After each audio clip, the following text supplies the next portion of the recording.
So how did they come up with such a different opinion? Joining us tonight, Congressman Devin Nunes, ranking member of the House Intelligence Committee, member of the House Ways and Means Committee. And Congressman, great to have you with us. Let's start with two committees, intelligence committees, and coming up with diametrically opposed conclusions. Your reaction? Well, I would say that, we have our report. I don't know how they did their report. You have to remember the Democrats in the House of Representatives also opposed our report. So, what do we agree on? We agree that 98% of that intelligence community assessment was fine. But the key is the fact that they used the dossier, which should have never been done, because now you go back and look of what the FBI and the intelligence agencies had in their possession, the Department of Justice. That's why I call this report now, I got only halfway joking, I named it after the famous Clinton Fusion GPS Steele dossier. I call this Obama's dossier because it was written right when Obama was leaving office. And that's and to me, that is a problem. So we went back there. It was put together in like 3 weeks. So just that alone, I think, is suspect. But what we found, Lou, is that the tradecraft was not up to snuff. And now the problem with Obama's dossier, with that intelligence community assessment, is it's either lies or omissions or both.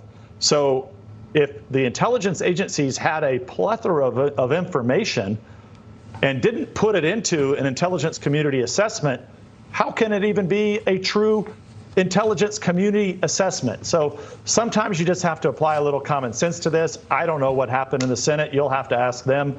But we stand by our not only do we stand by what we found, but I would add this too, that one of our criminal referrals involves that intelligence community assessment, in that whether or not intelligence was manipulated for political purposes. And, we've sent that to the Department of Justice now, a year ago. And do you think that anything will ever come of those referrals? Well, that is the million-dollar question. But I just want, your audience to know, the House Republicans have not stopped this investigation. So no matter what Pelosi, she can have all the sub-zero freezers she wants with all the fancy ice cream. They can put out phony reports, do phony impeachments. Our investigation continues. And I've been very, very clear on this, that we are looking at the three dossiers, okay, which is the Steele dossier, Obama's dossier, and the Mueller report. So those three dossiers are reports. We're also looking to interview 3 Russian Americans, and we're looking at making additional criminal referrals, not only to, and I kind of look at this as 3 different investigations. You have what Durham's looking at. We have a U.S. attorney looking at that. We have a U.S. attorney in Missouri that's looking at whether or not the Mueller investigation was done appropriately or not. And then, look, we also need an investigation about why were all these things redacted so long by the Department of Justice and the FBI? Why did we just find out in the last few weeks what was hidden behind the Horowitz report in the footnotes? I mean, there's so much out there for the people that want to follow this. You have about 4 weeks of reading to do right now. And what ticks me off about it is that there was no reason for these to be redacted. And I want answers why these were redacted. So even, people are celebrating the fact that the Carter Page FISAs were put out. But what I can tell you, as we sit here tonight, there is still critical information that is redacted out of those Carter Page FISAs that the Senate, thankfully, the Senate did put those out. But we still need more of that declassified. There's too many things that are hiding from the American public. So the American public is beginning to see what we've known for a very long time. We're not counting on the Department of Justice. We're not counting on the U.S. Senate. We're not counting on Nancy Pelosi and the Democrats in the House. We're doing our own investigation. And look, all we can do, though, and this is what frustrates people, we don't have guns, we don't have badges, we can't go and arrest anybody, but we're going to make as much of this known to the American people as possible, and we're going to hold people as accountable as we can, and we're going to make as many criminal referrals as we need to. Well, Congressman, we appreciate profoundly what you and your colleagues are doing, and the importance of it is without question.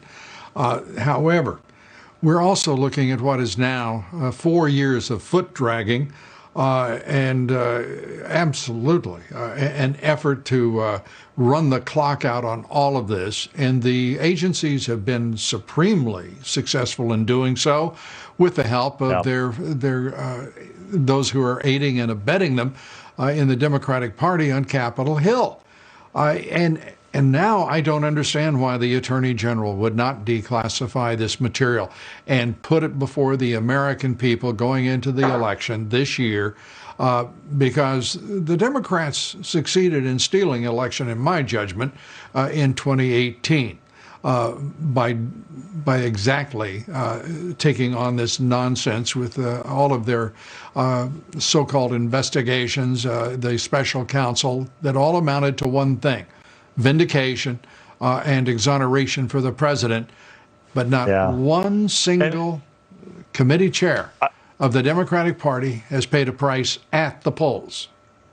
Well, and I would add this, Lou, what Mueller's dossier was, okay, the Mueller report, there's a whole bunch of lies and omissions in that thing too, which is why we're combing through all that, and we'll be making criminal referrals on the Mueller dossier. Remember, these are all the people that came in after the fact. They were going to come in. These were experts that came back to DOJ, back to FBI. It was some of the longest serving people that were tenured at the FBI that worked on this Mueller team. Well, now what we're finding out is there were not only lies and omissions, but also things that were held up from some of the people that actually served jail time, like George Papadopoulos. So this is not lost on us. But I think the point that you make is an important one, and that is that what they use this for, they're very clever, what the Democrats and the media, so the media are essentially their mouthpiece, okay, 90% of the folks in the media, essentially, it's like talking to the Democratic National Committee. I don't understand why so many of my colleagues even talk to these guys. You might as well just walk over to the front door of the Democratic National Committee and let them do the interview, for God's sakes. And, and I don't even think President Trump should be taking questions from a lot of these guys. I just don't think they deserve even the right to ask a question, because they're just political hacks that are parading around as media. But with that said, to your point, the reason we are where we are today and lost the elections in 2018, this was weaponized by the Democratic Party and the media, okay, to dirty up the president of the United States, to try to take him out.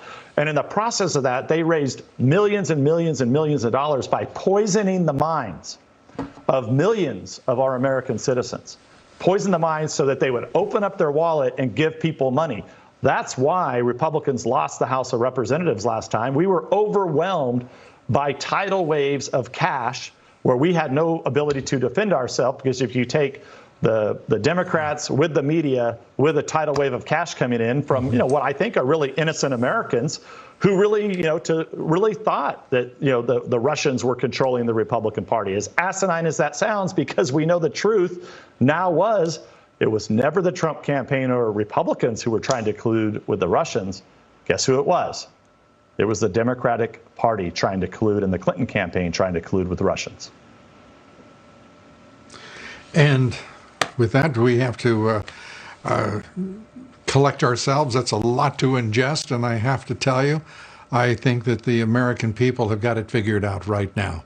I think they know that they were deceived throughout the entire process, and I think that this is going to be a very fascinating election for the House and for the Senate, and of course for the presidency, and one that we owe you great credit for in making it so.